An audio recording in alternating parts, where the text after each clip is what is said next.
kembali lagi di Textgo bersama saya Enggan Nursanti. Sekarang ada aturan baru, yaitu PMK nomor 15 tahun 2025.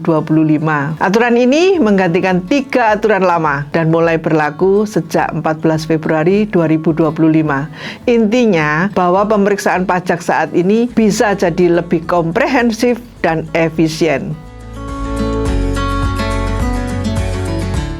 Tujuan DJP memeriksa WP adalah untuk memastikan SPT yang disampaikan sudah benar, sudah lengkap, dan sudah jelas. Dan WP menghitung pajaknya dengan benar. Atau bisa juga ada hal lain seperti pemberian NPWP secara jabatan, bahkan sampai penghapusan NPWP. Nah, salah satu dari aturan PMK 15 ini membahas tentang batas waktu pengujian dan pembahasan akhir pengujian yang menjadi lebih singkat dari sebelumnya. Nah, sekarang nggak perlu deg-degan lagi ketika menghadapi pemeriksaan karena sudah ada aturan yang mengatur batas waktu penyelesaiannya sehingga pemeriksaan tidak berlangsung berlarut-larut seperti sebelumnya. Nah, tipe pemeriksaan pada ketentuan terdahulu dibedakan antara pemeriksaan lapangan dan pemeriksaan kantor. Sedangkan pemeriksaan dalam PMK 15 tahun 2025 ini dibedakan menjadi 3 tipe, yaitu pemeriksaan lengkap, pemeriksaan terfokus, dan pemeriksaan spesifik. Bedanya apa saja dan berapa lama? Ayo kita bahas sama-sama.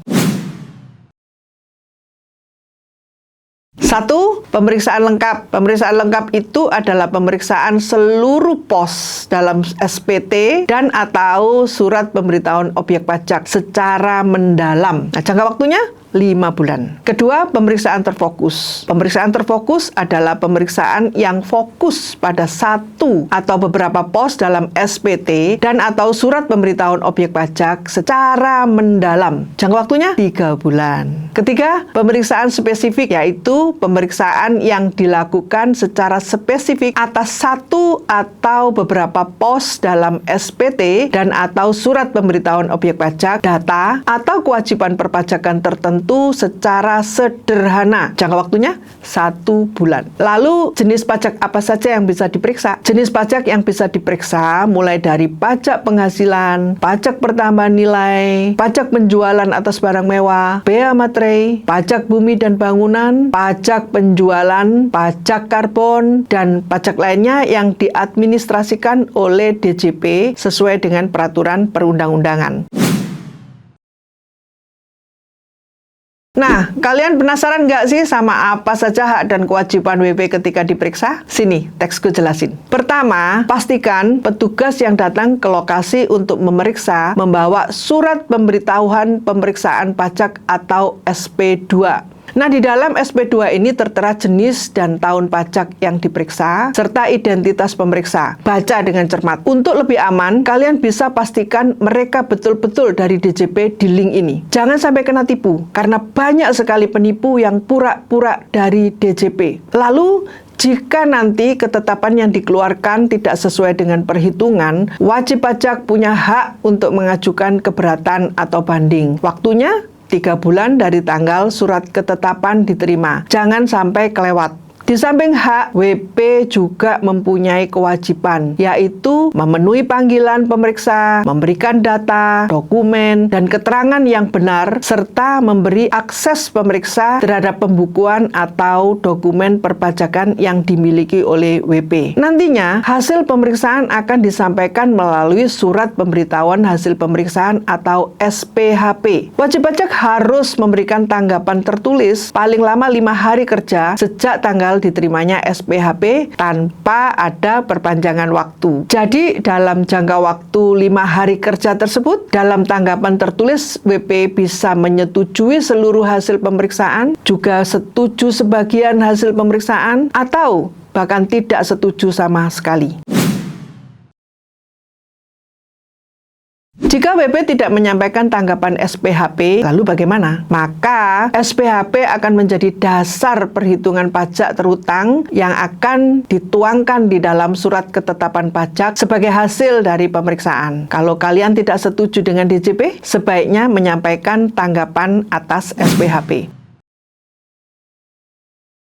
Step berikutnya adalah pembahasan akhir hasil pemeriksaan atau PAHP. Jangka waktu PAHP dan pelaporan paling lama 30 hari kerja terhitung sejak tanggal SPHP disampaikan kepada WP sampai dengan tanggal laporan hasil pemeriksaan diterbitkan. Jadi, setelah SPHP disampaikan kepada WP dan ditanggapi oleh WP dalam jangka waktu 5 hari, selanjutnya pemeriksa mengundang WP untuk melakukan pembahasan akhir hasil pemeriksaan atau PAHP.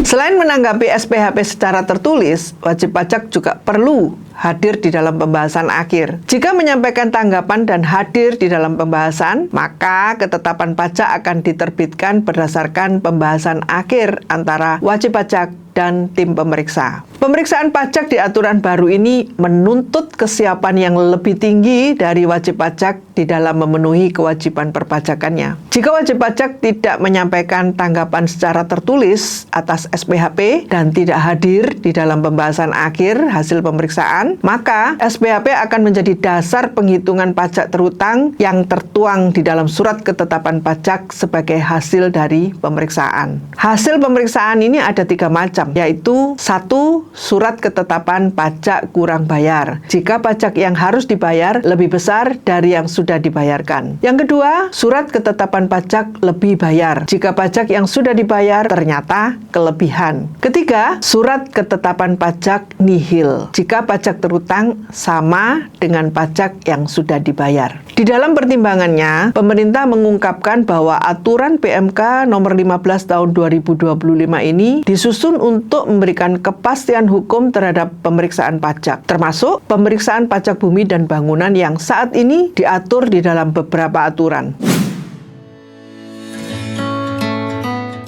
Untuk menyimpulkan, aturan baru PMK nomor 15 tahun 2025 ini membuat pemeriksaan pajak lebih singkat, jelas, dan transparan untuk WP. Jika nanti kena pemeriksaan, jangan panik dulu. Ingat, hak dan kewajiban yang dimiliki oleh WP. Tanggapi secara tertulis SPHP dengan tepat waktu dan pastikan hadir di pembahasan akhir, serta pastikan semua data yang diberikan sudah benar dan lengkap. Jika ada pertanyaan seputar pajak, silakan tinggalkan di kolom komentar. Jangan lupa subscribe channel YouTube kami, share ke teman-teman kalian, dan bunyikan lonceng agar tidak ketinggalan edukasi seputar pajak di Indonesia. Sampai jumpa!